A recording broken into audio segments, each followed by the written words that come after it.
a lot of times when we try to hold on to clothing, that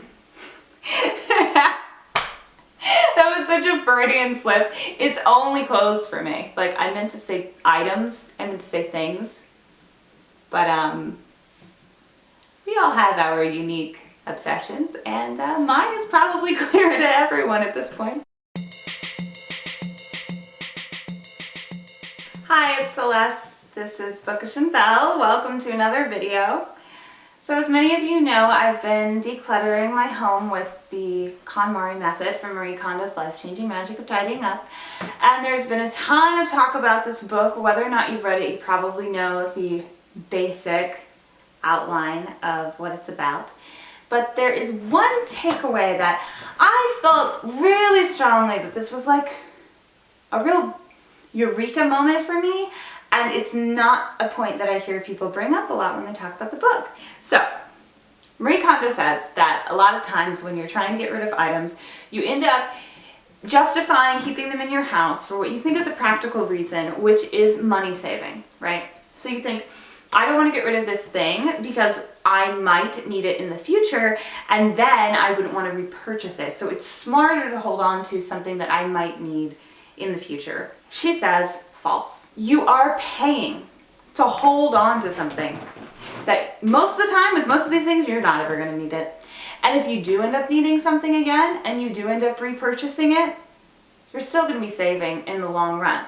Because you're paying for these things, not just with the fact that you have to hold on to them and move them around and organize them and know where they are, but with money. You're paying for the storage facility that is your home. You pay a mortgage or rent, or if you're done paying your mortgage, you at one point paid your mortgage, and you are paying for heating and air conditioning and all of those things. You're paying for your home.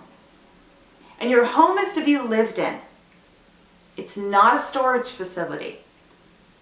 So if your experience living in your home is hindered by the amount of stuff you have in your closets that you might one day need, then you're spending money so that you might not have to spend money in the future if you ever needed to repurchase that thing, which, let's be real, you probably won't. You really probably won't. But even if you did, you should be proud of that moment. You should be happy to be like, dang, I have to repurchase this thing that I got rid of 5 years ago. Wow. I was so good at decluttering that I even got rid of a thing that it turned out I needed again.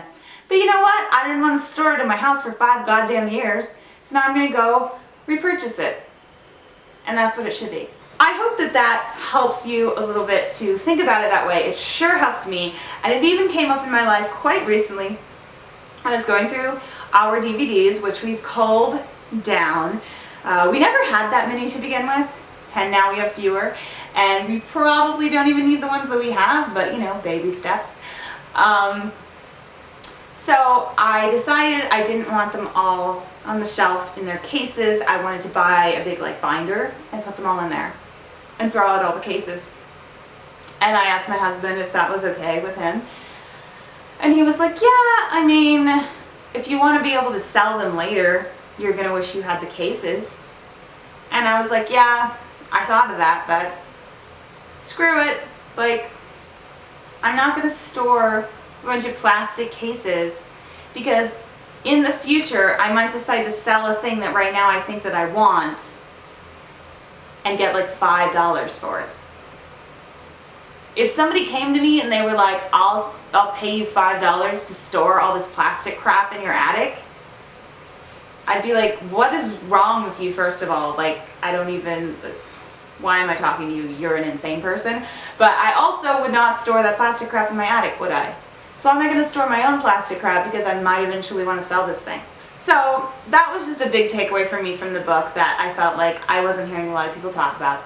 So I thought I would build it out here and give that personal example from my life. And if you have an example, please leave that below in the comments, as well as if there was any particular part of the book that was a big eureka moment for you, let me know. And if you did like this video, please hit the thumbs up right down there. That helps other people find me, and I appreciate it a lot. And if you want to hear more from me and you're not yet subscribed, naughty, make sure you get on that. Just click the subscribe button right down there, and then I will be able to see you next time. Bye, thanks for watching. Hi, this is Celeste from Bookish and Belle. Today I'm going to talk to you a little bit about how much we all spend on clothing. So one thing you'll find when you start to declutter in your life is obviously that you're not spending as much and bringing in more things because you've really reevaluated what you need.